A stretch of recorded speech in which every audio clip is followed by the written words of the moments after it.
Buenos días a todos. Iniciamos este día, viernes 6 de mayo del 2022, la clase de Leyes Procesales de Familia. Antes de iniciar esta clase, este día la clase, debo decirles unos anuncios, ¿verdad? Sobre todo las personas que van a hacer el diferido, que es este día, tal cual lo dije el lunes pasado, y que no veo esas dos personas conectadas en la clase, ¿verdad? Que el examen es de 6:30 de este día a 10:30, tal cual lo hicieron todos ustedes, ¿verdad? Eso nada más. La otra cuestión es decirles, ¿verdad? Que el examen pasado lo estuve este, realizando, ¿verdad? Lo desarrollé con el fin que todos llegasen a preguntar, que todos llegasen, pues tuvieran dudas, ¿verdad? Quisieran alguna revisión con todo esto, pues entonces ahí se hiciera.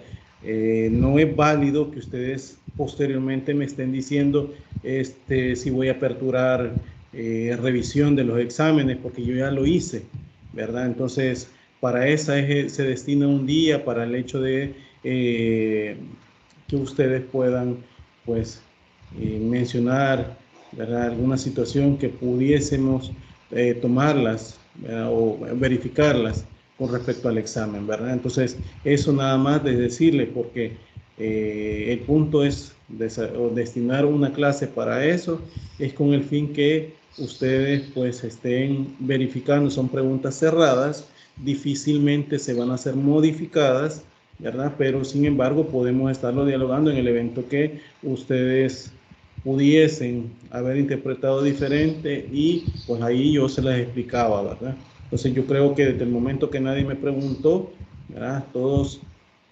en el entendido que llegaron a comprender el examen, ¿verdad? Y cuál era su desarrollo. Por otro lado, entiendo que todos han visto las notas, ¿verdad? Vi que tanta ansiedad por todos ustedes con respecto a las notas y siempre les reitero, ¿verdad? Las notas, hay un plazo establecido por la universidad, hay un calendario que incluso yo se los he puesto en la plataforma Moodle de la universidad, de la UTEC, y que ustedes tienen que tomar en cuenta eso, ¿verdad? No se puede estar subiendo notas así a la carrera, ¿verdad? Sin mayor detalle, ¿verdad? Sino que hay que cumplir esos plazos, por lo que les pido en favor que verifiquen esa fecha y hay que respetarla, ¿verdad? No es que estemos exigiendo ni presionando por esa situación de notas, porque, o sea, ustedes ya tienen sus notas, ¿verdad? Entonces, de los laboratorios igual yo les puse ahí los errores que tenían y todo, ¿verdad? Entonces, esa situación. Dígame, Dolores Flores. Muy buenos días, licenciado. Le saluda Rolando Flores Joya. Solo quisiera pedirle de favor para todos ahí que nos dé una orientación cómo mejorar los trabajos de laboratorio, ya que observo comentarios que solo obtenemos 5 y 6. Entonces, para esas actividades, ¿qué es lo que debemos de hacer nosotros para mejorarlas y poder obtener una mejor calificación? Por favor. Mire, yo les doy las rúbricas a ustedes, o sea, que ustedes no lo logran comprender es otra cosa, pero aparte de eso, les pregunto el día que tenemos clases, si hay alguna inconveniente y todo, nadie dice nada. Entonces yo no puedo inferir que ustedes no han comprendido sobre la tarea, eso es parte de ustedes, ¿verdad? Que tienen que hacerlo, ¿verdad? En primer lugar, les pongo cómo estoy calificando, 5, 7.50 y 10 les he puesto cómo tienen que ser. Les he dicho constantemente que primeramente todos tienen que responder a las preguntas, y es que en realidad en los grupos ni todos contestan las preguntas. Si me fuera tan rígido, les pusiera todavía notas más bajas de eso. No contestan todos los del grupo, los integrantes del grupo, las preguntas, 1, 2, no me dicen quién trabajó o no, algunos sí lo hacen, pero no todos. 3, les digo, háganme una conclusión cada pregunta, se los he dicho, queda grabado eso como explicación y no lo hacen. Entonces, esa es contra las indicaciones y no obstante, eso se los he consignado a ustedes en el examen, perdón, en el laboratorio. Se los he consignado de manera escrita ahí y también se los he mencionado. Creo que quizás si no hay una situación que ustedes no comprendan, ¿verdad? Ya vamos a la tercera y cuarta evaluación que vamos a hacer. Entonces, que no me lo hagan como se lo estoy diciendo, ya es porque ustedes quieren hacerlo de diferente manera, y a eso ya no es cuestión como catedrático, porque las indicaciones están establecidas, ¿verdad? Determinadas cómo tienen que ser. Cada uno de ustedes tiene que contestar las preguntas, cada uno de los integrantes, y hay una conclusión, cada una conclusión de esas preguntas, pero también eso tiene que ir viendo también con la de la clase, ¿verdad? Porque lo que yo les pongo en laboratorio como trabajo es lo que yo estoy dando en clases, pero ustedes me hacen ver como que ni tampoco lo de las clases han tomado o han comprendido. Les pregunto cada día que si hay alguna interrogante con respecto a eso para desarrollarlo nuevamente, nadie me dice nada. Entonces, eso también ustedes tienen que verificarlo, decir, bueno, si hay preguntas, esto me interesa, ¿verdad? Si la tarea, bueno, si no la comprendo esto voy a preguntar, pero quedarse callados, ¿verdad? Eso no abona en nada en sus notas, y eso no es responsabilidad de mi persona, y para eso les he puesto ahí, ¿verdad? Si no cumplen tal nota, si cumple tal nota, en el porcentaje, ¿verdad? Entonces, y les reitero, ¿verdad? Cumplan con las indicaciones, cada una que se las estoy dando, ¿verdad?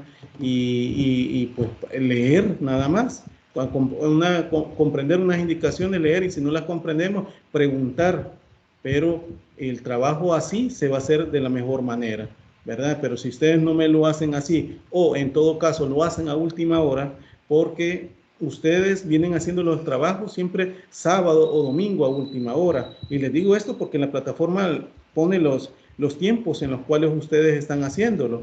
Y yo puedo decirles, sí, todos trabajamos, pues sí, yo hasta igual yo trabajo, ¿verdad? Pero, sin embargo, estamos en este ciclo, ¿verdad? Y nos estamos auxiliando, porque así como ustedes son alumnos, así yo también soy catedrático, pues y mi deber es auxiliarlos. Pero si no preguntan, si no quieren hacer preguntas en clase, preguntas del trabajo, ¿yo qué puedo hacer?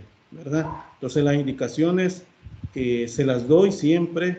¿Qué les puedo decir a usted? Como me está diciendo de que mejorar en el trabajo, pues sigamos las indicaciones, simplemente eso. Seguir las indicaciones, para eso van a mejorar, ustedes van a tener una buena nota, pero no se vale. Incluso hay tantos programas en la web, ¿verdad? Para determinar cuándo es que hemos agarrado hasta incluso sentencias, ¿verdad? Para fusilarlas. Los trabajos no es para eso. El trabajo es para que nosotros estemos analizando, ¿verdad? ¿Qué podemos hacer?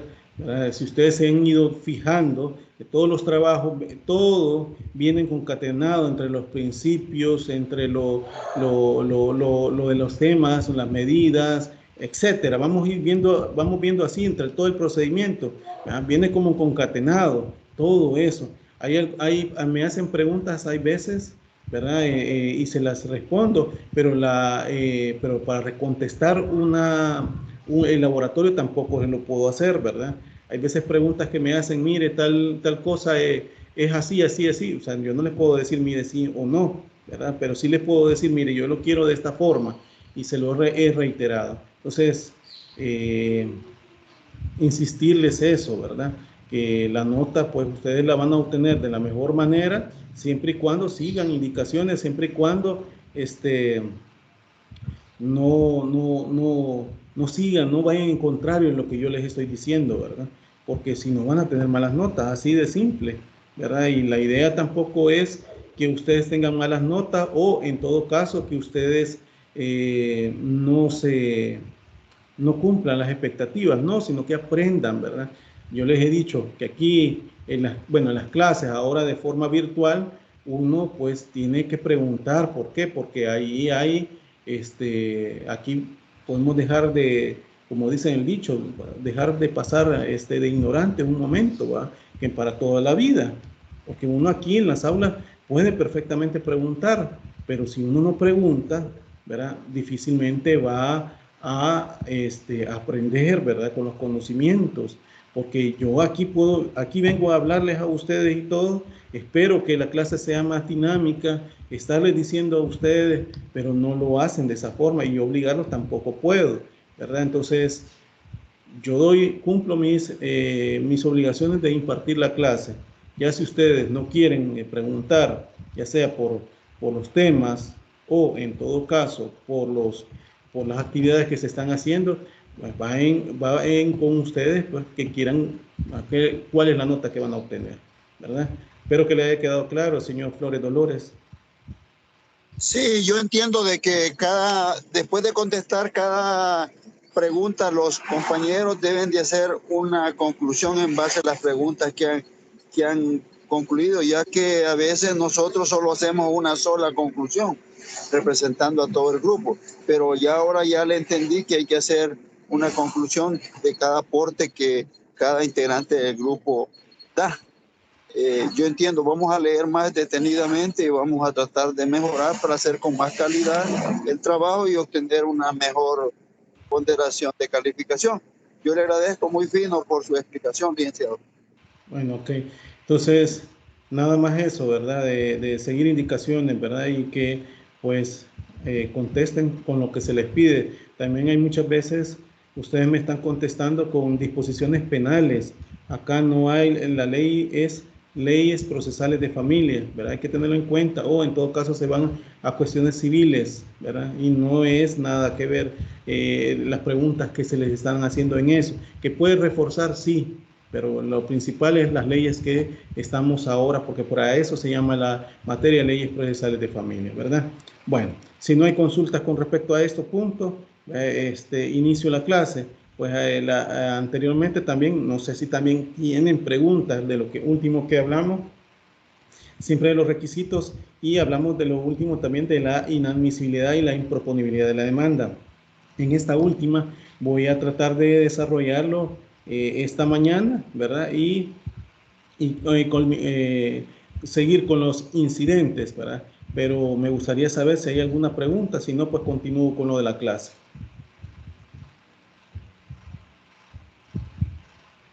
¿Hay preguntas de lo que he hablado de la clase? Por lo menos uno que me diga eso.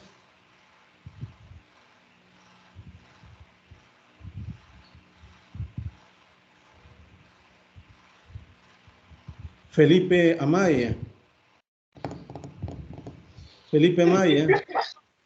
Sí, dígame. ¿Tiene alguna pregunta con respecto a lo que hemos hecho, lo que hemos hablado la semana anterior y pues lo que he dicho ahora con las indicaciones de las actividades? No, ninguna pregunta. Ok, gracias, gracias, muy amable. Bueno, siguiendo con las indicaciones, bueno, las indicaciones con el tema que diga, habíamos hablado de los requisitos, ¿verdad? Lo que se deben de cumplir, ¿verdad? Las consecuencias que debe dar la inadmisibilidad y también el hecho de que la improponibilidad de la demanda también pudiese ser, ¿verdad? Como una consecuencia y como una salida alterna al proceso. Sobre eso hablamos la última sesión, ¿verdad? Y nos quedamos cuando hablábamos del Código General del Proceso Uruguayo, ¿verdad? Donde se ha entendido, como les dije en la última clase, que es el, digamos, hijo legítimo del proyecto para Iberoamérica, pues, donde dispone que, ¿verdad?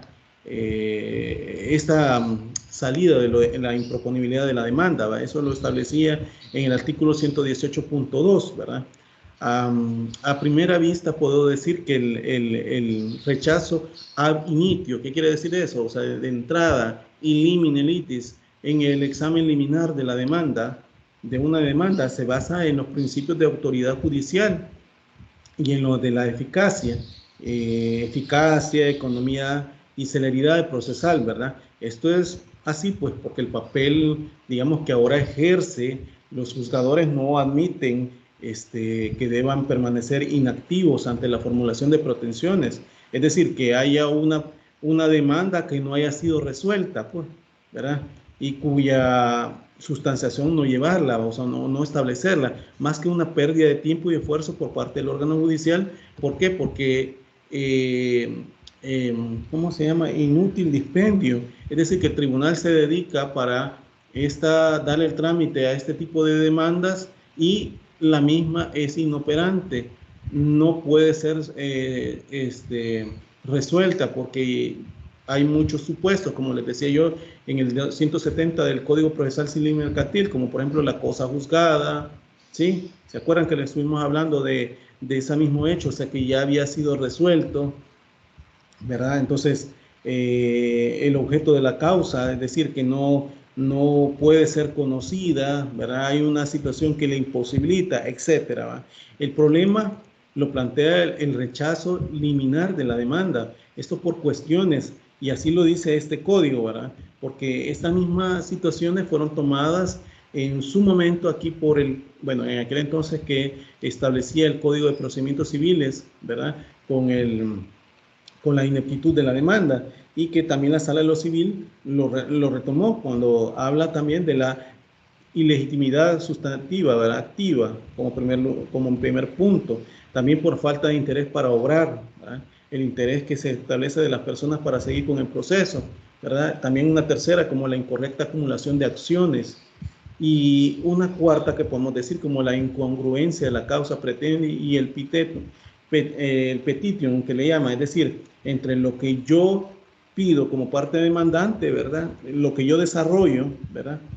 Y lo que yo pido, ¿verdad? Que no llevan congruencia, esa narración precisa de los hechos que establece o que se debe determinar por cada una de las pretensiones tiene que terminar también con una petición bien en concreto, y puesto que a ellas, ¿verdad? Precisamente se dirige la improponibilidad, es decir, qué es lo que pretende que se resuelva, ¿verdad? Porque el tribunal no va a inferir, ¿verdad? Es delicado el hecho que el tribunal pueda decirse, ¿verdad? Porque tiene facultades de manera oficiosa, puede conocerla, y que por lo menos él tiene que determinar, porque cuando se infiere, es decir, esto quiso decir la persona cuando ustedes no lo han dicho en la demanda, o la parte interesada, ¿verdad? O demandante o actora, entonces el juzgador tiene que tener esos puntos, ¿verdad? Porque aquí viene otra situación, ¿verdad? Que si al momento de dictar la sentencia, ese punto tiene que desarrollarse tal cual se ha pedido, porque si no, pudiese haber una situación, ¿verdad? ¿Cómo que le llaman esto? El hecho de que se resuelva más de lo pedido, ¿verdad? O se resuelva menos o diferente de lo pedido, que eso, la extra petita, infra petita, ¿sí? De las sentencias de ese tipo. Entonces, que de alguna manera pudiesen decir, bueno, mire, el juez me resolvió otra cosa que no era lo que yo le había pedido. El juez se extralimitó una cuota alimenticia superior a la que yo pedí, ¿verdad? Le dio, puede decir, la parte demandante, como por ejemplo una cuota alimenticia que una persona, la parte actora me pidió $200, y al momento de determinarlo, ¿verdad? Y verificar la capacidad económica, el señor puede perfectamente dar un poco más de esa cantidad, ¿verdad?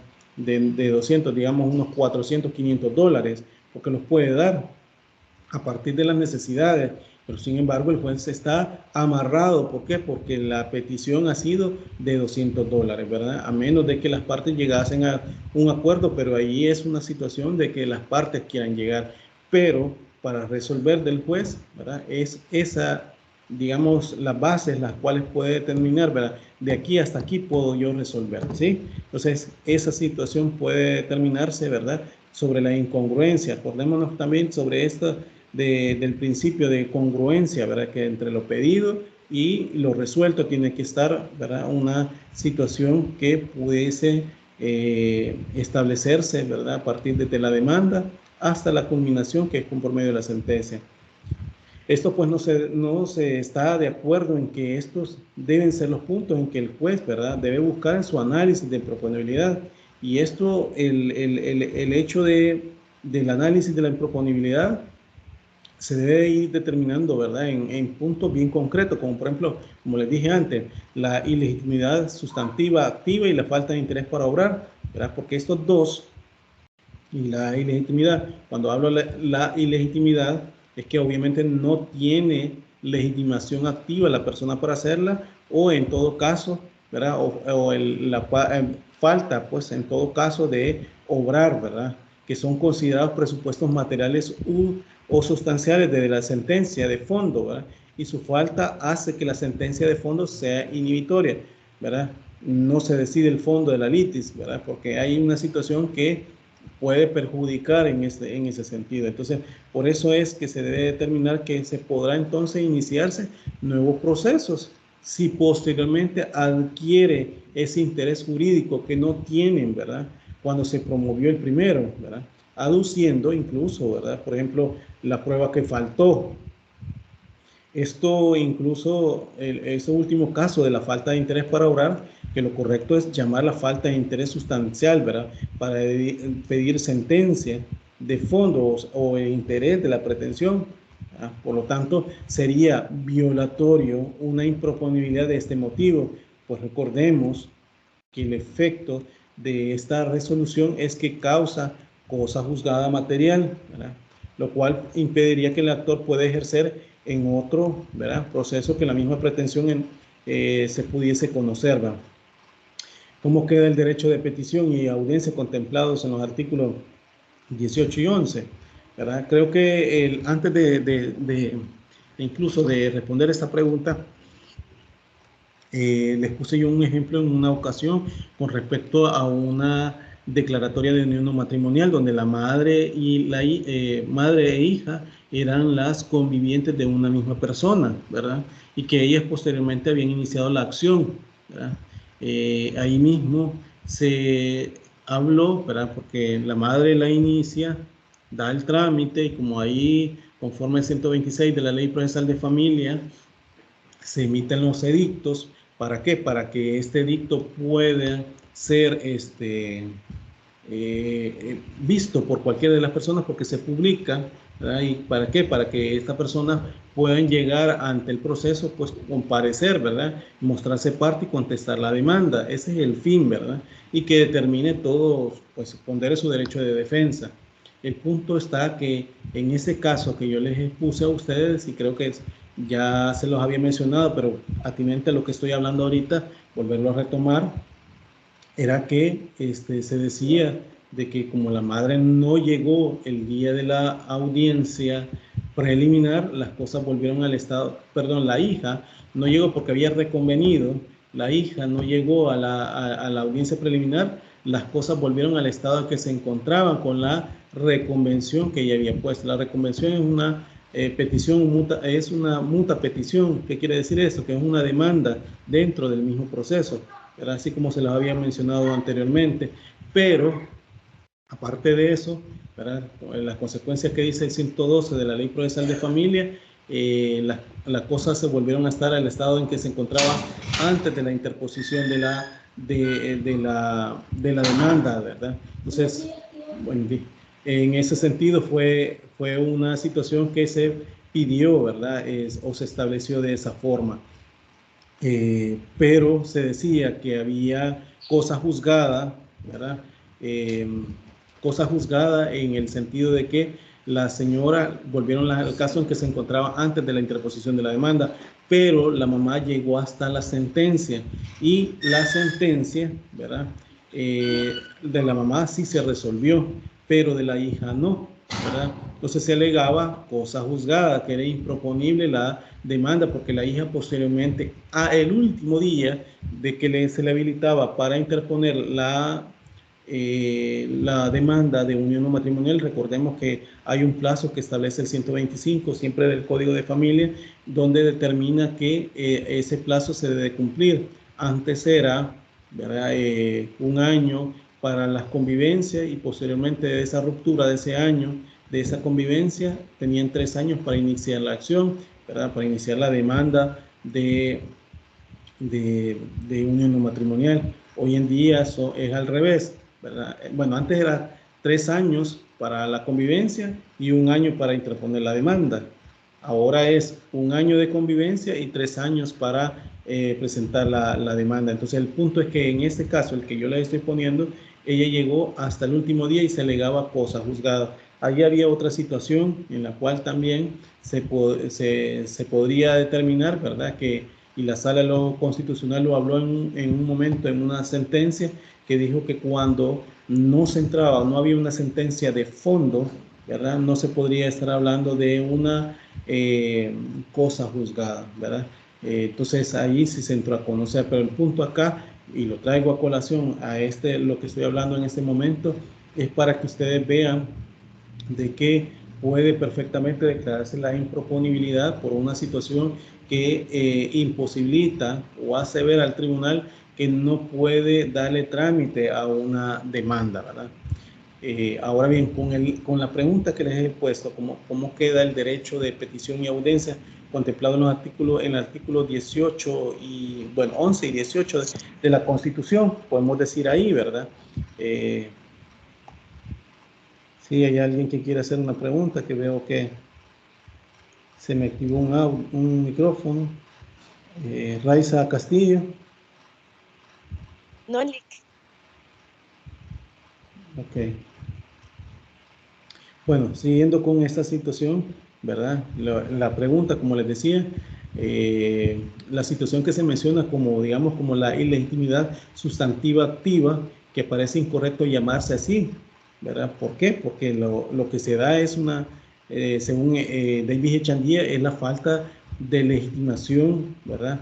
En la causa, y que significa tener, o digamos, pues que significa tener derecho a exigir que se resuelva sobre las peticiones formuladas en la demanda, es decir, sobre la existencia o inexistencia del derecho material pretendido ya por medio de sentencia favorable o desfavorable, ¿verdad? En ese sentido, cuando una de las partes carece de esa calidad, digamos, ¿verdad? No será posible adoptar una decisión de fondo, ¿verdad? En esto es lo inhibido, que puede haber una sentencia inhibitoria, que como se habla, ¿verdad? Existen incluso, pues, ilegitimación activa y pasiva en las causas.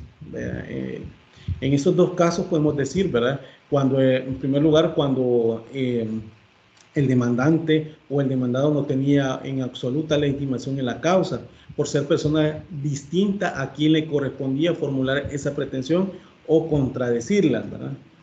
Podemos decir una segunda, como cuando aquellos debían ser parte en aquella posición, pero en concurrencia con otras personas que no ha comparecido al proceso, ¿verdad? Entonces eso podemos también determinar lo que es una ilegitimación activa y pasiva que pueden haber, ¿verdad? Recordemos que también cuando estuvimos hablando de que hay una pluralidad de partes, ¿verdad? Que pudiesen ser, ¿verdad? Tanto demandante como demandado, porque ahí sí se puede establecer esa situación, ¿verdad? Que sea tan necesario que esta parte demandada venga porque es interesada. Volviendo al caso de la unión matrimonial, ¿verdad? Se le exige a las personas o a la persona activa que mencione quiénes son los supuestos herederos, ¿verdad? Conforme al 988 del Código Civil. ¿Por qué? Porque ahí son los primeros llamados a establecer. Ahí habla de los, obviamente está estableciendo de personas de herencia intestada, es decir, personas que no dejaron testamento, ¿verdad? Entonces, se les pide, ¿verdad? Porque ahí pueden conformarse, ya sea por parte demandante o parte demandada. Entonces, las uniones no matrimoniales generalmente eso pasa, ¿verdad? Y sobre todo cuando hay convivencias paralelas sobre una misma persona o, en todo caso, personas que les pueda causar, ¿verdad? O perjudicar la sentencia que se dicte, ¿verdad? Entonces, ahí pueden haber esa situación, ¿verdad? Para determinarse. Y en este primer caso que les pongo, puede suceder que en el demandante y el demandado estén legitimados para obrar en la causa y que su presencia en esas condiciones sea correcta, pero por disposición legal expresa o en todo caso tácita, no tengan ellos el derecho a formular tales pretensiones o a controvertir la demanda, ¿verdad?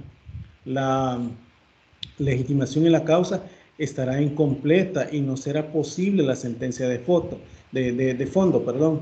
Un ejemplo puedo decir, pues el litisconsorcio necesario, incompleto, ¿verdad? ¿Se acuerdan cuando hablamos de los litisconsorcios, tanto voluntarios como necesarios, ¿verdad? Unos que son voluntarios que se pueden integrar o no en esa situación, y les puse yo incluso en aquel momento la situación cuando son partes que les pueden interesar, pero que no quieren integrar, ¿verdad? Como por ejemplo las convivientes, ¿verdad? Pueden o no promover procesos por separado o pueden contestar la demanda y ahí poner una reconvención y a la vez solicitar al juez que se resuelva, ¿verdad? Entonces, ahí podemos ver que es digamos, litisconsorcio voluntario y el necesario, pues que es, ¿verdad? Necesariamente tiene que integrar, que es parte de la parte procesal que se tenga que resolver, sobre todo cuando les decía yo en su momento, ¿verdad? Y para resolver de manera correcta, cuando están hijos, hay una pluralidad de hijos exigiendo alimento a uno de los progenitores, a uno o ambos progenitores, y que obviamente pues sea necesario pues medirla de todos pues para que cada uno ir consignando una cuota alimenticia que sea acorde a sus necesidades y obviamente a la capacidad económica del obligado. El segundo aspecto hace referencia incluso a la legitimación en la causa del interés sustancial para obtener sentencia de fondo. ¿Qué quiero decir esto? Se debe entender que la legitimación a causa no se identifica con la titularidad, ¿verdad?, del derecho sustancial, como confundía la doctrina tradicional. Esto pues en el entendido que era una acción como el derecho sustancial, ¿verdad?, en actividad, ya que las partes pueden estar legitimadas en la causa que tenga o no el derecho según se trate de demandante o demandado. ¿Por qué? Porque el derecho a poner en actividad la jurisdicción y a recibir sentencia que se resuelva el fondo sobre las peticiones incoadas, digamos, pues, no pertenece solamente al titular del derecho sustancial, ¿verdad? O sea, pueden haber otros intereses en esa misma situación. De no darse lo anterior, ¿verdad? Recordemos incluso también, bueno, recordando el ejemplo también que les puse a ustedes, también como unión no matrimonial, el hecho de que uno de los hijos, ¿verdad?, no tenga interés que se establezca, ¿verdad?, o que se declare la convivencia de su madre o padre, pero sí tiene interés que sea reconocido por esto, ¿verdad? Entonces, ahí también, conforme al 124 de la ley del Código de Familia, también dice que es parte integrante, ¿verdad?, para que se pueda establecer la filiación, ya sea paterna o materna, de esta persona que no lo tenga, ¿verdad?, que en un momento dado se establezca la convivencia o se declare como tal, tiene como su consecuencia que también esta persona va a tener la filiación paterna o materna, ¿verdad?, de la que faltara para con él, ¿verdad?, que generalmente es la paterna, pues, pero ahí puede ser esa situación, ¿verdad? De no darse lo anterior, resultaría lógicamente imposible explicar la obtención de sentencia de fondo o de mérito en la instancia de quien, digamos, por no tener el derecho sustancial, no está legitimado para lograr estos efectos. Podemos poner como ejemplo el tercero que no ha intervenido en juicio. Recuérdense que hablamos en su momento del tercero coadyuvante y el tercero excluyente. Pues de esos terceros podemos poner como ejemplo que no ha intervenido en juicio.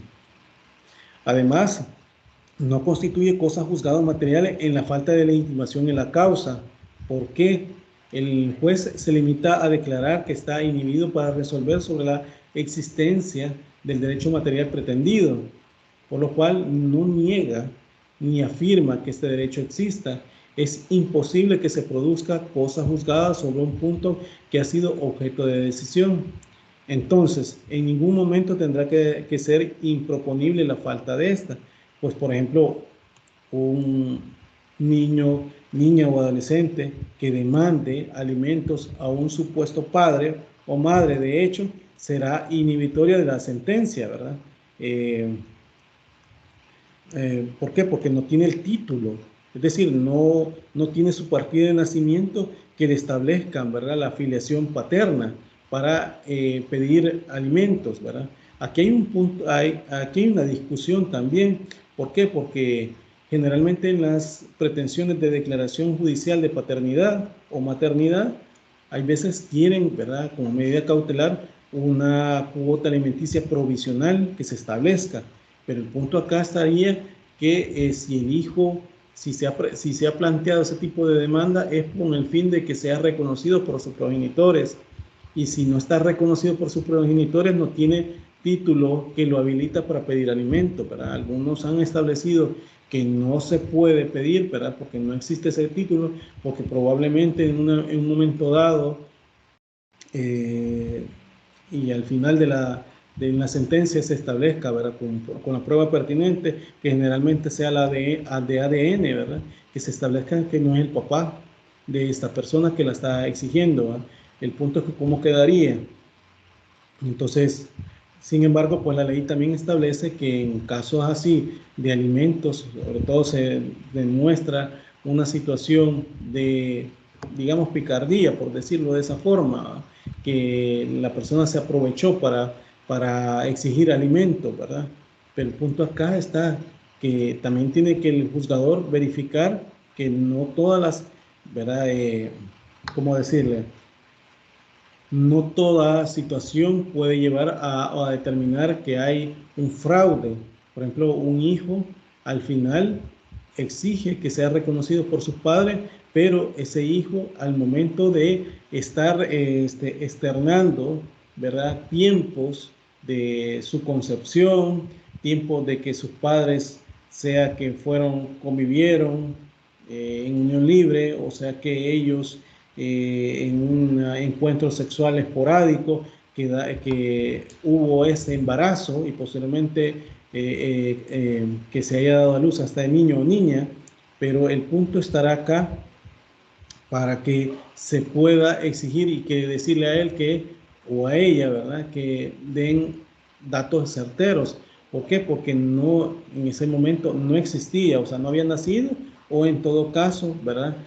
Parte del hecho de lo que se le comentaron a él, que cómo surgió esa relación de sus padres, ¿verdad? Entonces, esa es una situación que a pesar que pues externa, hace una narración precisa de los hechos, pero que se va a hacer comprobada en la etapa procesal pertinente, pero sin embargo, o sea, ahí no podemos hablar de un fraude porque la persona parte de lo que le han comentado, ¿sí? Entonces, por eso, pero es lo delicado, ¿verdad? Pero aquí en materia de familia, sobre todo, ¿verdad?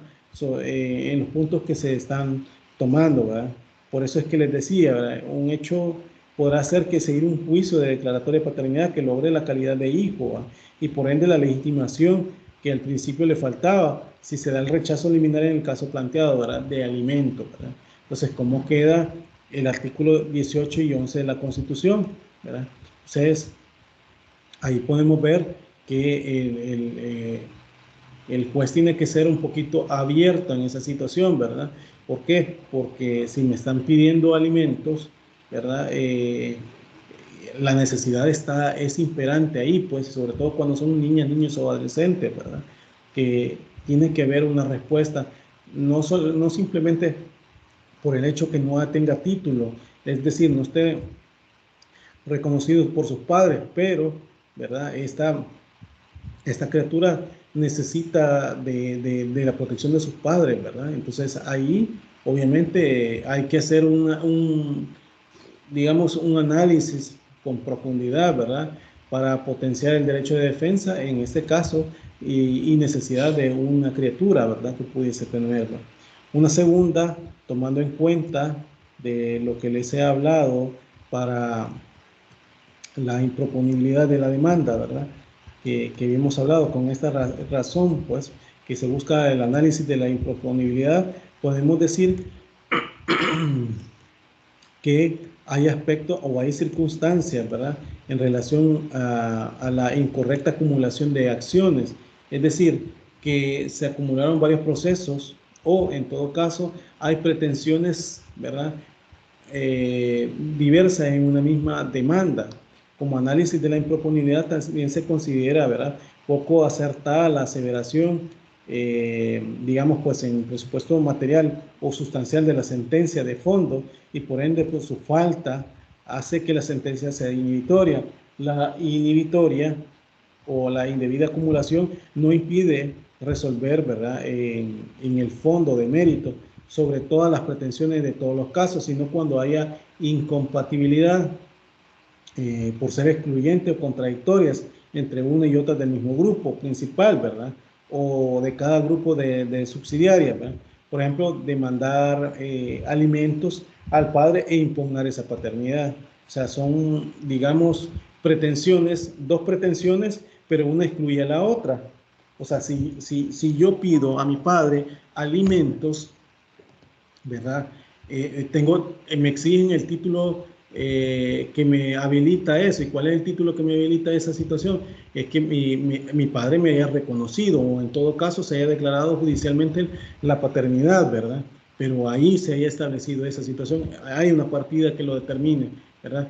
Pero yo tampoco puedo decir, bueno, le estoy pidiendo alimento, pero también le estoy impugnando la paternidad porque él no es mi papá. O sea, hay una cuestión, si ustedes ven, de dos pretensiones que una excluye a la otra, ¿verdad? Entonces, y que tampoco puede ser de manera sustanciada de manera paralela, pues, ¿verdad? Para que me comprendan. Diferente es, por ejemplo, en divorcio, que el interés, ¿verdad? De quiénes son las partes en los divorcios, son los cónyuges, ¿verdad? Y cada uno tiene interés. ¿Cuál es el interés? Que se disuelva el régimen, que se disuelva el matrimonio y obviamente el régimen patrimonial al cual estaban sometidos, ¿verdad? Entonces, ese es el interés, pero la ley dice que una vez dictado o haberse probado la causal que motivó al divorcio, hay una consecuencia de qué? De resolver los aspectos conexos al divorcio. ¿Y cuáles son esos? ¿Verdad? Cuidado personal, régimen de visita, cuota alimenticia, representación legal, ¿verdad? Etcétera. Entonces, eso tiene que resolverse ahí, ¿verdad? Hay una situación de que son pretensiones una de otra, la principal es de divorcio, las conexas, y que se han acumulado al divorcio, ¿verdad? Como son cuidado personal, representación legal, cuota alimenticia, régimen de visita, relación y trato, ¿verdad? Pero esa hay una consecuencia, hay una relación, no son excluyentes una de la otra, pero las que les he puesto a ustedes, ¿verdad? Donde se podía exigir demandar alimentos al padre, ¿verdad? Y a la vez impugnar en paternidad, impugnar ese reconocimiento voluntario o por ministerio de ley o por declaración judicial, ¿verdad? Sería una situación que no puede verse en una misma demanda, entonces, y que por ende debe de ser una, digamos, excluida, ¿verdad? Por parte del juez para no darle trámite.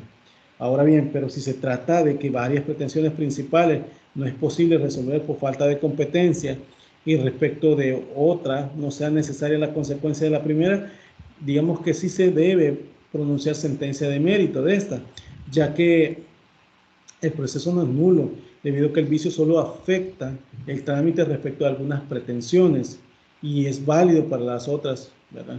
Esto, por ejemplo, se puede dar el caso que no haya demandado al que la ley señala, ¿verdad?, como único contradictorio de tales pretensiones, como quien no era heredero del presunto padre, ¿verdad?, como la unión no matrimonial o la declaración judicial de paternidad post-mortem, ¿verdad?, del hijo que demanda la declaración de paternidad, o digamos el haber demandado a quien según la ley no podría ejercitar esa acción.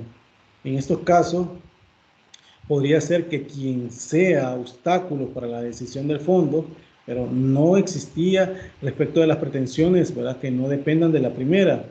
Esto pues sería parcialmente inhibitoria la sentencia, ¿verdad?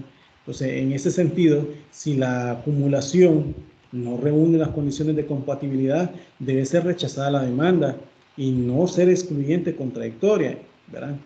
Así sea tramitado por error del juez, ¿verdad? Debe pedirse reposición o reponer o proponer incluso, ¿verdad?, la excepción previa de ineptitud formal de la demanda, ¿verdad? En su momento, como les repito, o sea, esos fueron, ¿verdad?, causales que incluso fueron establecidas por parte de la Sala de lo Civil. Sin embargo, ahora con la entrada en vigencia del Código Procesal Civil y Mercantil, esta figura de la ineptitud de la demanda ha desaparecido, ¿verdad? Pero si llega la sentencia esta, ¿verdad?, debe ser incluso pues inhibitoria y no de fondo, a menos que sea posible resolver de fondo unas, ¿verdad?, e inhibirse sobre las mal acumuladas, digamos, ¿verdad?, sin romper toda la unidad jurídica de la causa. Porque es diferente, por ejemplo, en la que les estaba diciendo a ustedes, donde hay dos procesos paralelos, no acumulación de pretensiones en una misma demanda, sino que imaginémonos que haya un proceso de alimentos donde se está exigiendo alimentos por parte del alimentario, el hijo o hija, para con su padre, ¿verdad? Y hay otro proceso, ¿verdad?, pero por aparte, no en el mismo, me refiero, por aparte, que se esté pidiendo la impugnación de paternidad. Entonces, acá está exigiendo alimentos el objeto es ese, ¿verdad? Que tiene título que le determina para exigir alimentos a sus progenitores, los hijos, y por ende lo está tramitando. Pero el otro también está determinando, bueno, mire, no es mi papá, ¿verdad? Pero están por separado, ¿verdad? Mientras no se resuelva esta situación de la impugnación para determinar, ¿verdad?, que él no es el padre de estas criaturas, pues porque eso al final, con prueba incluso genética, ¿verdad?, que serían de ADN, puede establecerse o puede determinarse, ¿verdad? Pero en esa sí podemos verlo separado, no en una misma demanda, ¿verdad? Esto pues obviamente, por eso le digo, sin romper la unidad jurídica de la causa, ¿verdad? Es decir, que estén separados. Una tercera podemos ver pues la incongruencia entre la causa pretendida y el petition que les había dicho antes, ¿verdad? Que son el fundamento de hechos y petitorio, ¿verdad? Digamos en un primer momento, si no se ha expresado con toda claridad la pretensión del demandante, porque en la parte expositiva no está claramente narrado los hechos, ¿verdad?, en que se fundamenta, ya sea también porque en la parte petitoria se pide algo diferente a la que se plantea en la exposición fáctica, y en tales casos procede la excepción de oscuridad de la demanda, ¿verdad? Recordemos que estas excepciones incluso se pueden interponer una vez sea contestada la demanda, ¿verdad?, y de no darse la oportunidad de posición, ¿verdad?, entonces si aquella no impide identificar a la parte y determinar, ¿verdad?, su capacidad procesal, ni determinar la pretensión, ni afecte de alguna manera el derecho de defensa, no impedirá el pronunciamiento del juez o jueza de familia sobre el fondo del asunto. Pero si contrario, aquellas circunstancias afecta alguna, digamos, de las situaciones que he mencionado, ¿eh?, podrían desembocar en un obstáculo para fallar sobre la pretensión, y esto debido a tales casos orientarse al fallo hacia una improponibilidad, ¿verdad?, de la demanda. De esta manera, pues se debe entender, ¿verdad?, que los casos planteados, ¿verdad?, o lo que he mencionado pues, en esta mañana como la improponibilidad objetiva, pues no cae en la lógica de esta figura jurídica, es decir, de la ineptitud, ¿verdad? Pues incluso pues, son en su mayoría presupuestos materiales para sentenciar, lo cual según la doctrina su falta para desembocar en una sentencia inhibitoria, ¿ya?, por las razones incluso pues, que he mencionado, ¿verdad? Y por ende se debe tener claro que los casos de improponibilidad son falta de condiciones de fundabilidad, pues, como por ejemplo que exista objeto ilícito, inmoral, contrario a las buenas costumbres, etcétera. Que esos son los que declara la improponibilidad y lo que establece también el artículo 270 del Código Procesal Civil Mercantil, ¿verdad? Antes era 197 del Código de Procedimientos Civiles, hoy es 270, ¿verdad?, del Código Procesal Civil Mercantil, que esa figura no la establece la Ley Procesal de Familias, ya les decía en su momento a ustedes, sino que habla de la improcedencia, y la improcedencia está en el artículo 45 de la Ley Procesal de Familia. Por eso le digo que en familia pueden darse varios casos de improponibilidad, ¿verdad? Como por ejemplo, por poner casos, ¿verdad? El que un hombre se quiera divorciar en El Salvador de otro hombre. Eso es bien difícil que acá se tramite, ¿verdad? Sobre todo, a pesar que ellos me estén demostrando, ¿verdad?, de que están casados, que se casaron en estados. Podemos pensar dos salvadoreños que se casaron, dos salvadoreños que son personas, ¿cómo que se llama?, homosexuales, ¿verdad? Y que obviamente ellos a partir de esa situación se casaron en estados que lo permiten, por ejemplo España, México, ¿verdad? Y que posteriormente quieran divorciarse y lo quieren hacer aquí, ¿verdad? Es un tanto improponible, porque acá no podemos incluso ni para inscribir la partida de matrimonio, ¿verdad? No se le pudiese inscribir, porque recordemos que para promover un proceso tiene que estar inscrita aquí en el país esa partida de matrimonio, ¿verdad? Aunque esta es una realidad que se está pasando, porque recordemos también que estos grupos, sobre todo personas transgénero, ¿verdad?, que están cambiando su identidad, podemos decir que en un momento dado estas personas transgénero van a poder contraer nupcias, ¿verdad? ¿Por qué? Porque aquí en El Salvador, incluso el código de familia establece que debe de casarse hombre y mujer, ¿verdad? Pero hasta incluso se le ha querido poner que así nacido, ¿va? Pero hasta esa situación pudiese reñir, ¿verdad? Con respecto a la Constitución, que no lo establece de esa forma en el 32, mucho menos instrumentos internacionales, ¿verdad? Pero incluso volviendo al ejemplo, ¿verdad? Hoy por hoy en El Salvador no se pudiese pedir un divorcio de dos personas del mismo sexo, ¿verdad? Es decir, como por ejemplo un hombre contra otro, ¿verdad? También podemos decir un hermano demande declarar la unión no matrimonial con su hermana. Es decir, porque se dan esas situaciones que hay relaciones de pareja que se dan entre hermanos, ¿verdad? Sobre todo lo que comúnmente y vulgar, digamos, o de manera coloquial se dicen medios hermanos, ¿verdad? Esa situación también pudiese tornar en un momento dado que no se pudiese pedir una unión matrimonial de ese tipo. ¿Por qué? Porque va en la línea, a pesar de lo genético, que da como consecuencia enfermedades graves a partir de que una misma persona se quiera casar, ¿verdad? Entre su mismo grupo, y es decir, en la misma familia, ¿verdad? No se pudiese ser, ¿verdad? Así también podemos decir otro ejemplo, que el padre que tenga que cuidar el cuidado personal enseña a su hijo secta satánica y que se lo solicite al juez en base al artículo 213 que se le debe de establecer. 213 me refiero al Código de Familia, que se le debe inculcar ese tipo de religión, ¿verdad? Al niño a partir que él o ella tiene el cuidado personal de este niño. Como ven, son casos bien extremos que pudiésemos decir, bueno, eso pueden, no pueden ser viables en la tramitación de un proceso, pero pueden ser pedidos ante un mismo juzgado y el juzgado tiene que dar una respuesta, ¿verdad? Con respecto a eso.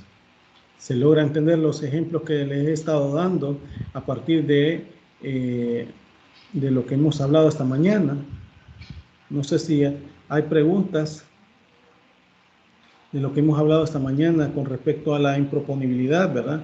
Dándole continuidad, ¿verdad? A lo que hemos hablado, ¿verdad? No sé si les ha quedado claro, o por lo menos que me digan esa situación. Licenciado, muy buenos días. Sí, dígame. Le tenía una pregunta. Usted mencionaba un poco sobre la improponibilidad, se podía plantear en la contestación de la demanda. No sé si me podía explicar un poco más sobre eso porque no entendí muy bien. ¿Cómo? Perdón, vuélvame a decir que no le comprendí tampoco su pregunta. Planteaba usted que la improponibilidad se podría proponer ante un juez en la contestación de la demanda, pero no me quedó un poco claro eso, cómo podría ser. ¿En la contestación de la demanda o en la demanda? ¿Qué principio me dijo demanda? En la contestación. Ah, ok, mire, vuelvo a lo mismo, ¿verdad? Cuando se contesta la demanda, puede haber una reconvención, ¿verdad? O mutapetición, es decir, acumular pretensiones, ¿verdad? Imaginémonos un divorcio por la tercera causal, ¿verdad? Uno de los cónyuges demande al otro por ser infiel, por no la respeta, todo lo que establece el 36 del Código de Familia, ¿sí? Entonces, la otra parte viene y puede venir a decir, mire, ¿verdad? Lo contesta la demanda y puede reconvenir en esa misma pretensión, ¿verdad? Sí, entonces el punto es que en esa reconvención puede examinarse si son acumulables o no las pretensiones que se establezcan, ¿verdad? Pero difícilmente lo que yo les estaba diciendo, el ejemplo bien absurdo, porque al final, ¿verdad? No creo que lo establezcan, pero sí puede llegar a pasar, ¿verdad? Que en alimentos, en divorcio, en el ejemplo que les estoy poniendo, se pida también a la vez, ¿verdad? Porque como se tienen que resolver sobre las pretensiones conexas, ¿cuáles son las conexas? Cuidado personal, régimen de visita, cuota alimenticia. ¿verdad? Y sobre todo esta última de cuota alimenticia. Entonces, uno en la demanda puede decir, bueno, mire, sí, tanto fue la infidelidad, sí, pero este hijo no es de él, ¿verdad?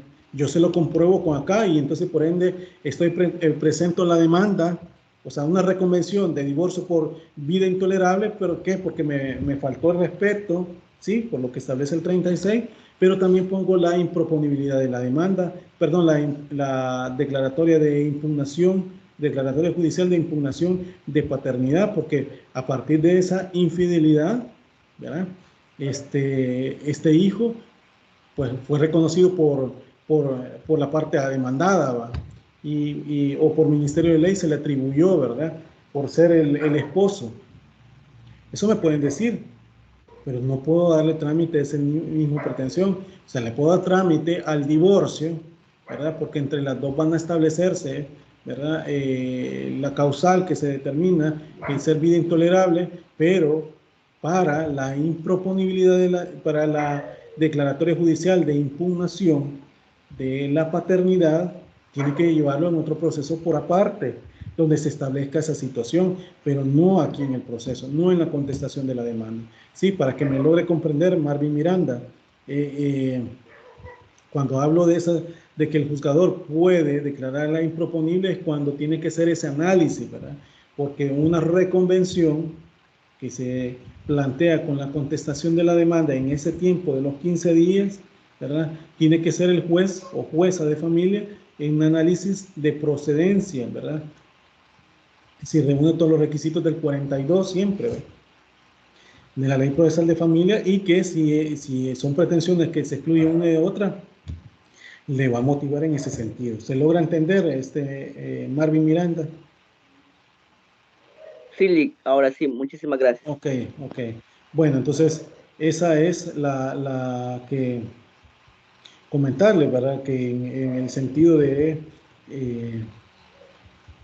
cómo que se llama, de que pudiese determinarse como la improponibilidad de la demanda, ¿verdad? Entonces, como una salida alterna al proceso. Recordemos que esto es el examen liminar, posteriormente del examen de fondo, si reúne los requisitos de fondo o de forma, ¿verdad? Que habíamos visto anteriormente. Bueno, toca hablar, bueno, si no tienen más preguntas de esto, entraría a hablar sobre los incidentes, ¿verdad?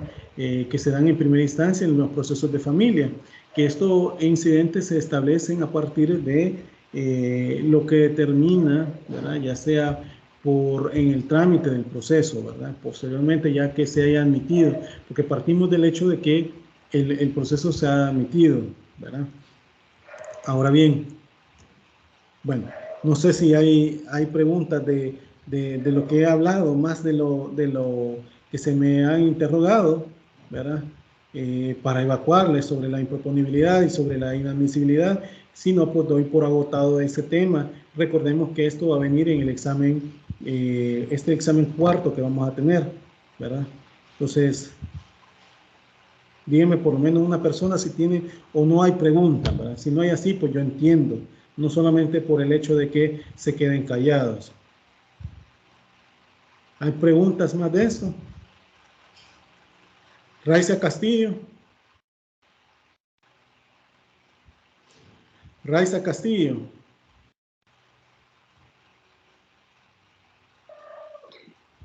Lick, otra pequeña dudita, perdón. Ok, dígame. ¿Hay una manera correcta de hacer las acumulaciones de pretensiones o no? Sí, hay una correcta. La ley establece ahí por el artículo 71 y siguiente, del 71 y siguiente, si no me equivoco, de la ley procesal de familia, donde habla de la acumulación de procesos, ¿verdad? Ahí se tiene que ver los sujetos, objeto y causa. ¿Qué quiere decir con esto? Uy, permítanme. ¿Qué quiere decir con esto? Que las causas tienen que ser los mismos sujetos, ¿verdad? Que la han tramitado, tiene que ser el mismo objeto, ¿verdad? Sobre lo que se va a discutir, ¿verdad? Y que la causa sea esa que se haya promovido. Por ejemplo, vuelvo a lo mismo, el ejemplo de divorcio, los cónyuges son los sujetos procesales dentro de esa pretensión, ¿verdad? Es decir, el hombre y la mujer, ¿verdad? Que son los cónyuges, son que están pretendiendo ¿cuál es el objeto con ese tipo de proceso? ¿Verdad? Que se disuelva el régimen patrimonial y obviamente el divorcio, el matrimonio, ¿verdad? Con el divorcio, ¿verdad? Entonces ese es el objeto principal.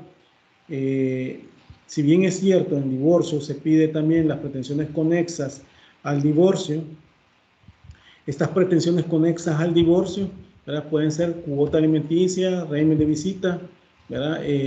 Cuidado personal, pero si ustedes ven en la cuota alimenticia, los sujetos son, ¿verdad?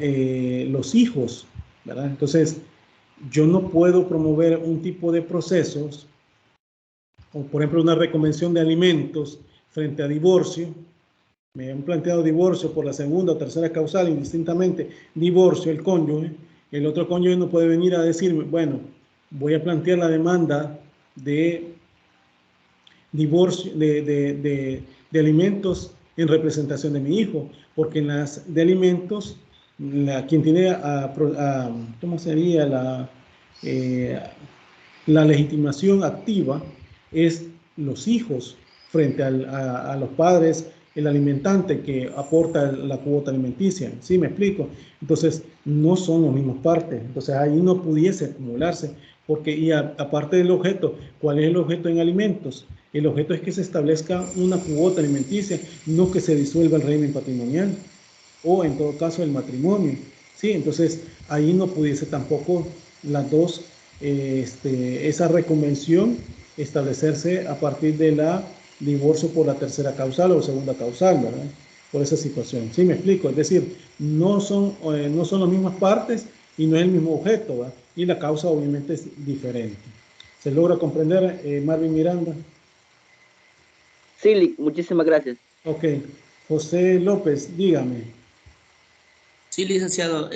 Y si digamos que la pretensión no es clara, ¿quién advierte esto? ¿El juez o lo advierte, digamos, la contraparte?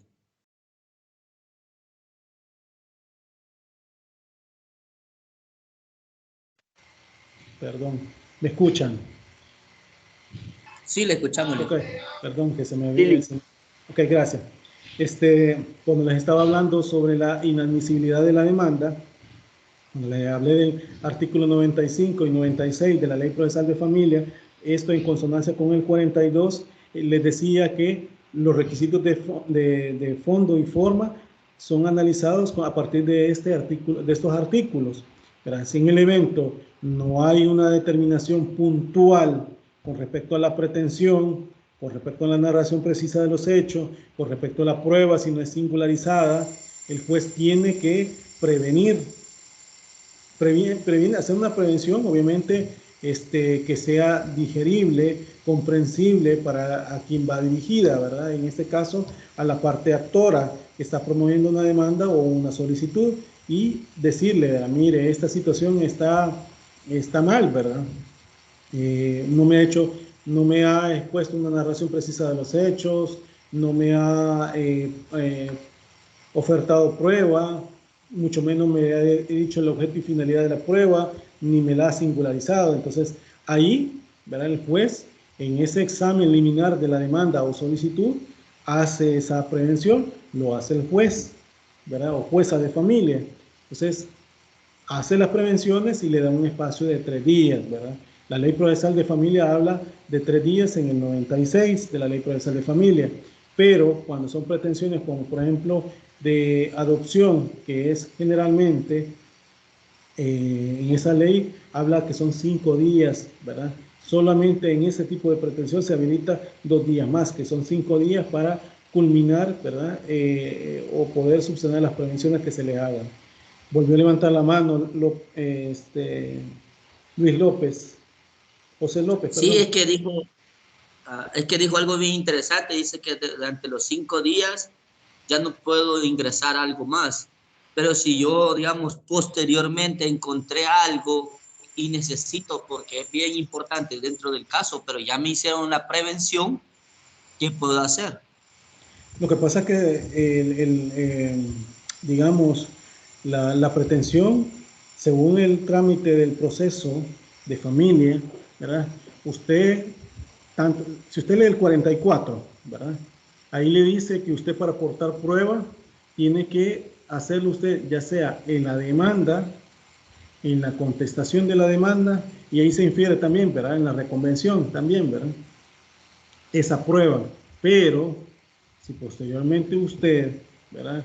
Vienen hechos nuevos que surgen a partir de el trámite del proceso o cosas que usted no sabía, ¿verdad? Entonces puede aportar prueba y le dice la ley que puede aportarlo, ¿verdad? Si son hechos nuevos, ¿verdad? En todo caso, o por la contestación de la demanda, hay situaciones que el quien contestó la demanda, ¿verdad? Expresa situaciones que la parte demandante tiene el derecho de defenderse, ¿verdad? Y también ahí le dice que puede aportar pruebas, ¿sí? Entonces, pero eso estamos hablando de la aportación de pruebas, ¿sí? Cuando hablamos de la pretensión de determinarla propiamente tal, eso se establece solamente en la demanda. Eso de la pretensión, eso de la, ¿cómo que se llama? De la narración precisa de los hechos, ¿sí? La petición en concreto, ¿verdad?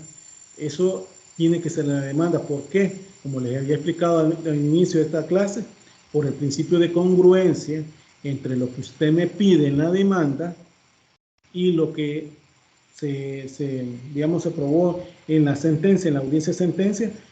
Yo como juez tengo que decidir por ustedes, ¿verdad? Si no, imagínense de alimentos, vuelvo al ejemplo ese de alimentos, donde usted como parte demandante pide alimentos a su padre, imaginémonos ese hecho, ¿verdad? Y usted pide $200 de cuota alimenticia porque usted no sabe la capacidad económica de él, usted sabe que él, sus necesidades son de $500, pero, y que usted está estudiando en la universidad, ¿verdad? Pero que su padre, usted sabe que su padre puede ayudarle, pero usted no sabe cuánto le puede ayudar, ¿verdad? Entonces, y si usted puso $200, imaginémonos que su padre era un empresario, sus ingresos son mucho más de lo que esa cuota usted le está exigiendo, ¿verdad? No puede venir a decirle al juez, mire, fíjese que ahora yo quiero modificar la demanda, ¿verdad? En el sentido de que ya no pido 200, hoy pido 1000, por ejemplo, y estamos en la audiencia de sentencia. Ahí ya no puede, ¿verdad? Porque lo tuvo que haber hecho en la demanda. Sí puede haber una modificación conforme al 43 de la Ley Procesal de Familia, pero el espacio que se le da a la Ley Procesal de Familia es hasta antes de contestar la demanda, el demandado, ¿verdad? En ese sentido, la parte actora puede ampliar, ¿verdad? Su demanda, modificarla o ampliarla para que obviamente se corra traslado a la parte demandante y demandada, perdón, y pueda contestarla. ¿Sí? ¿Me logra captar? O sea, la modificación la establece la ley en el 43 hasta, ¿verdad? Antes de contestar la demanda, el demandado. ¿Sí? Posteriormente ya no. ¿Se logra comprender, José López? Sí, licenciado. Ok. Bueno, no hay más preguntas con respecto a esto, si no, pues doy por agotado y iniciaría con los incidentes, aunque por la hora sería un poquito de lo que les voy a hablar, ¿verdad? Sí, dígame, José López. Disculpe que se me haya, que le esté preguntando, pero es que me No hay surgen de problema. repente. No hay problema. Usted digamos, la persona que yo demando, no, perdón, la persona que está demandando y digamos que es una, no sé, actividad parental de una custodia de un niño, pero en este caso la persona muere durante el proceso, directamente la ley me daría la custodia del menor.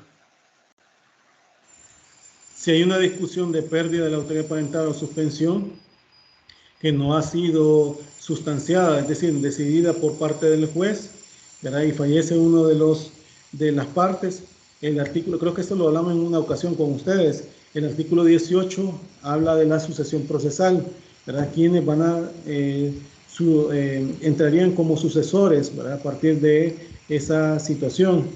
En puridad, por lo que dice tanto el artículo 206 y 207 del Código de Familia, la autoridad parental o responsabilidad parental la tienen ambos padres, es decir, padre, madre y padre, ¿verdad? Entonces, si al falta de uno de ellos, dice la ley, que el otro pues tendrá la exclusividad de la autoridad parental.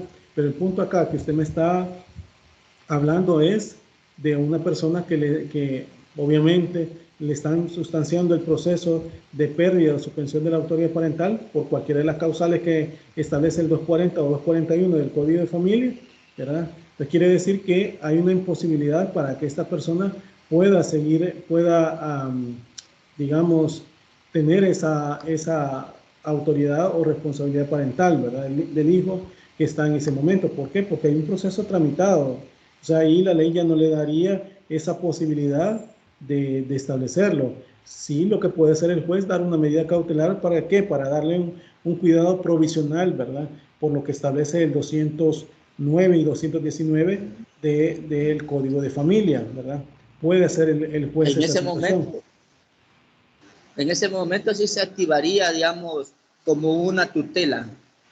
El juez, viendo de que las partes están en desacuerdo y a falta del, como dice, de que ha muerto una de las partes, pero que las familias todavía no están, digamos, con el sentido de acuerdo, entonces sí se activa la tutela, donde el juez activa, creo que es el 200 y algo, de que él tiene la potestad de ver el bien mayor que es el niño, y al ver de que ninguna de las familias tiene esa custodia, entonces él le pone un tutor para resguardo.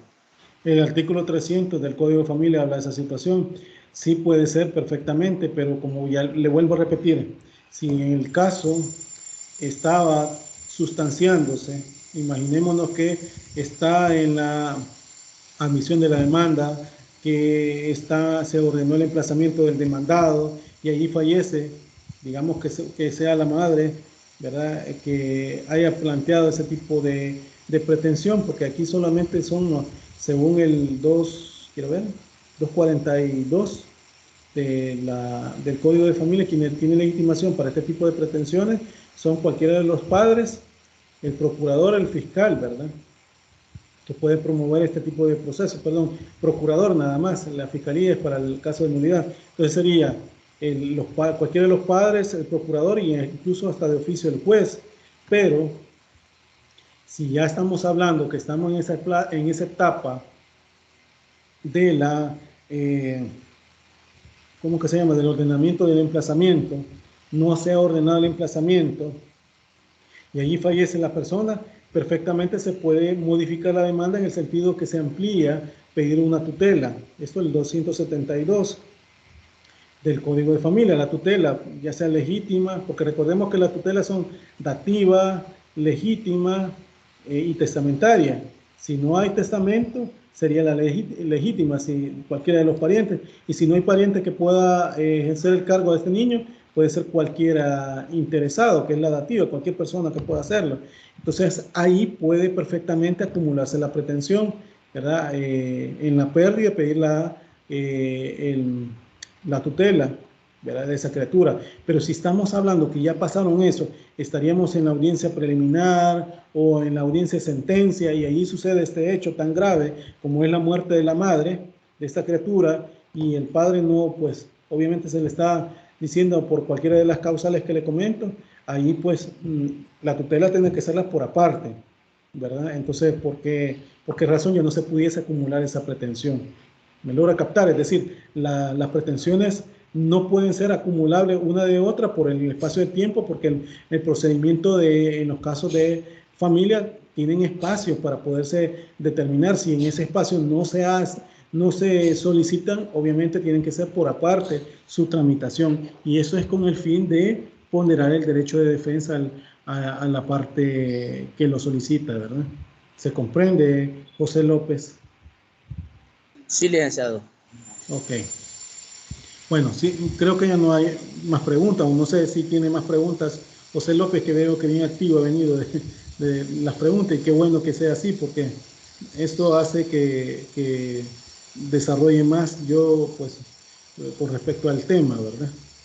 Si no hay preguntas más, pues continúo con los incidentes, ¿verdad? Que eso es situación que debemos de hablar esta mañana.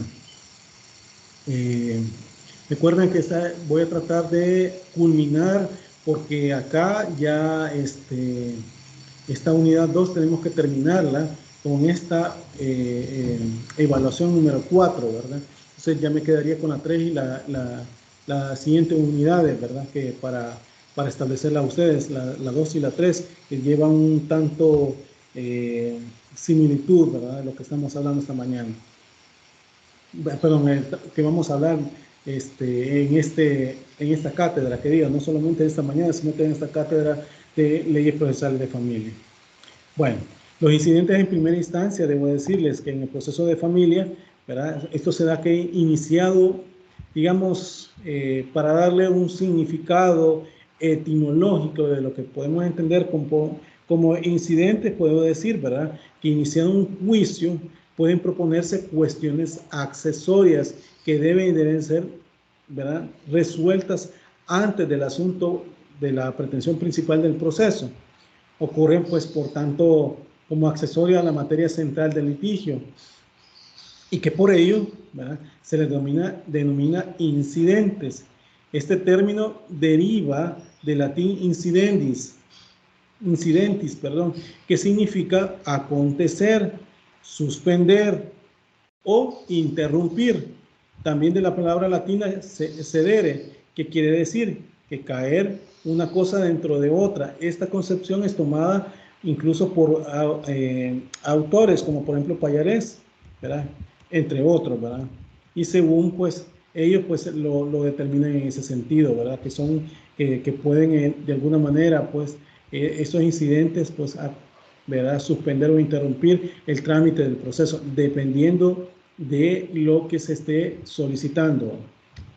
Ahora bien, según Salas Vivaldi, el término se deriva de incidente, ¿verdad? De incidere, dice, ¿por qué? Que para él, ¿qué significa?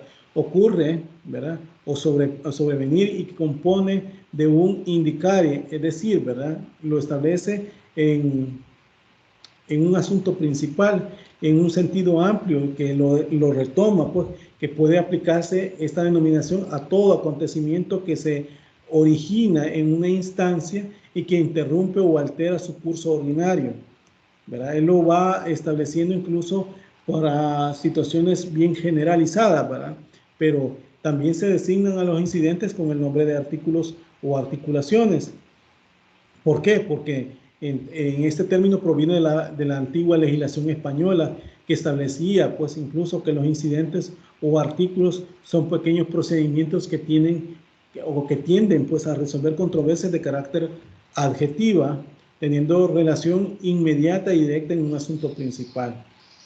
La definición conceptual doctrinaria para esto de los incidentes podemos decirlo como por ejemplo que Pallarés lo determina, ¿verdad?, y lo establece como lo que sobreviene accesoriamente en un asunto o negocio fuera de lo principal, y que jurídicamente, ¿verdad?, las cuestiones que sobrevienen, ¿verdad?, entre el litigante durante el curso de la acción principal, ¿verdad?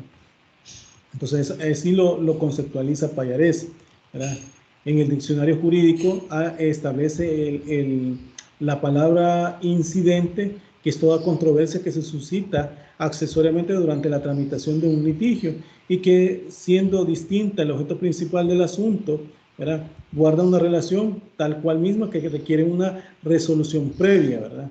Entonces, para otros autores como Manresa y Navarro, establecen que el incidente es toda cuestión distinta a la principal, ¿verdad?, y que se suscita durante la sustanciación del jurídico, pues, del juicio, y que hace necesariamente una resolución previa, como hemos visto, pues, y lo que se encuentra en el marco teórico, pues, la mayoría de los autores coinciden que debe entenderse por incidentes procesales, ¿verdad?, para la presentación, investigación, ¿verdad?, y que debe entenderse por incidente.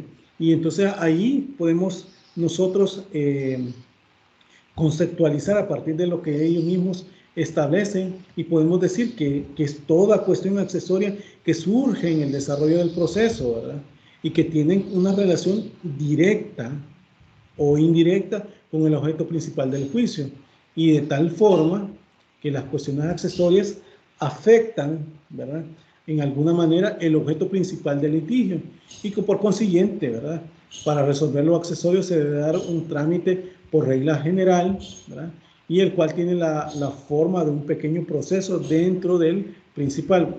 Pequeño proceso, digo yo, bueno, no es que solo yo lo diga, sino que la ley lo establece, ¿verdad?, dentro del mismo proceso, un procedimiento para resolver sobre el mismo, ¿verdad?, que normalmente suspende el proceso y que por excepción lo suspende para efectos de dar una solución previa, ¿verdad?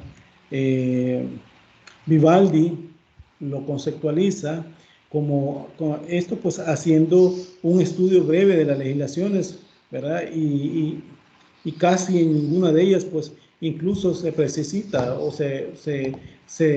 digamos, conceptualiza, ¿verdad?, lo que puede entender como incidente, y así lo establece él, Vivaldi, ¿verdad? Sin embargo, a forma de ejemplo, se puede citar, ¿verdad?, algunas legislaciones en las que sí definen, para el caso, por ejemplo, del Código Procesal Civil y Comercial de Mendoza, en Argentina, que define que incidente es la cuestión accesoria que suscita durante la sustanciación de un proceso y en ocasión del mismo, ¿verdad?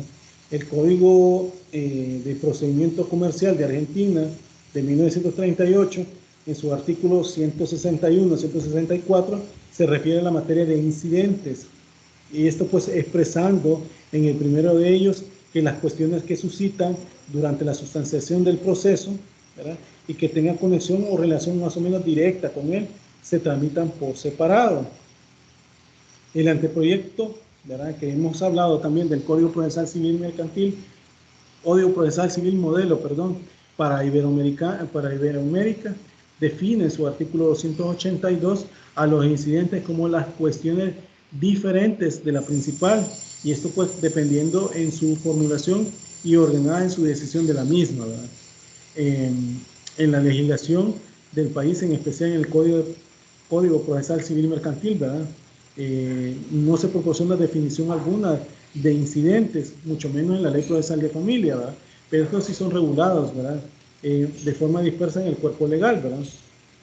La Ley Procesal de Familia, que tiene una vigencia, digamos, un tanto, bueno, hoy en día un poco más viejita, la parte del Código Procesal Civil Mercantil, ¿verdad?, porque la Ley Procesal de Familia entró en el 94 y el Código Procesal Civil Mercantil en el 2010, ¿verdad? Y allí se establece, pues, por un apartado, ¿verdad?, en la Ley Procesal de Familia, lo regulado de los incidentes procesales, y esto solo se señala en el momento de su interposición un trámite, ¿verdad?, y resolución sin entrar a dar una definición de incidentes. Y esto puede incluso apreciarse en el artículo 57 de la Ley Procesal de Familia, el cual, a forma de introducción, únicamente hace una alusión a los incidentes. Y eso podemos decir que no es extraño, ¿verdad? Pues se entiende que la Ley Procesal de Familia sigue la corriente moderna, la cual consiste en que la ley no debe dar definiciones de cada institución regulada, ¿verdad?, en razón que la doctrina se ha definido en forma amplia, ¿verdad?, que debe entenderse por cada institución, y en consecuencia mal se haría estar explicando, ¿verdad?, la ley procesal de familia, el concepto de cada institución, cuando válidamente puede remitirse a la opinión de los tratadistas, ¿sí? Entonces, por eso es que podemos decir que no solamente se determina, bueno, no se determina, no se puntualiza en la Ley Procesal de Familia. Bueno, por la hora que estamos, eso lo voy a ir desarrollando con mucho más detenimiento la siguiente sesión, que sería el próximo lunes, ¿verdad?, para definir lo que debemos de tener como incidentes, ¿verdad?, y pues continuar con este desarrollo de la clase, ¿verdad?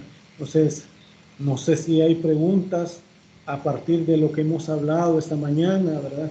Insistirles que deben de entrar a clase, ¿verdad?, porque veo que algunos que incluso cuando yo paso lista, pero no, aunque yo no la pase aquí, el sistema da las asistencias de ustedes, ¿verdad?, en los tiempos también de ustedes, y eso no es que le esté diciendo, pero es necesario que ustedes estén en las clases para que comprendan los temas, o en todo caso, si no pudieron entrar, por lo menos, ¿verdad?, ver los videos que yo subo en la plataforma de Moodle, ¿verdad?, de la clase. ¿Para qué? Para que la siguiente clase ustedes estén preguntando, comprendan mejor sobre los temas, ¿verdad? Insistirles en eso.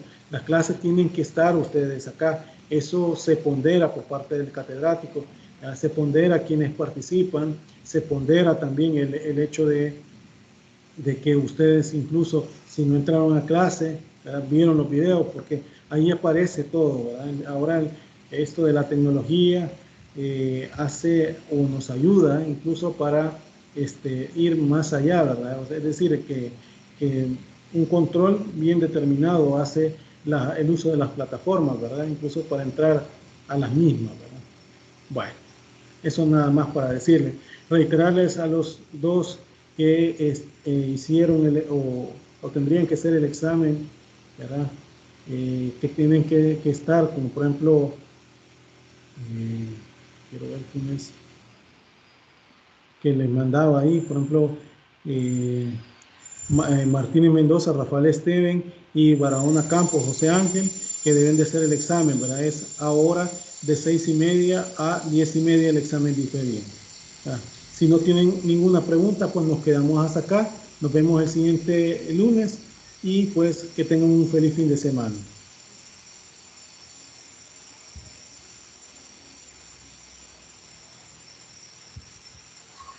Gracias, licenciado. Paso buen día. Buen día.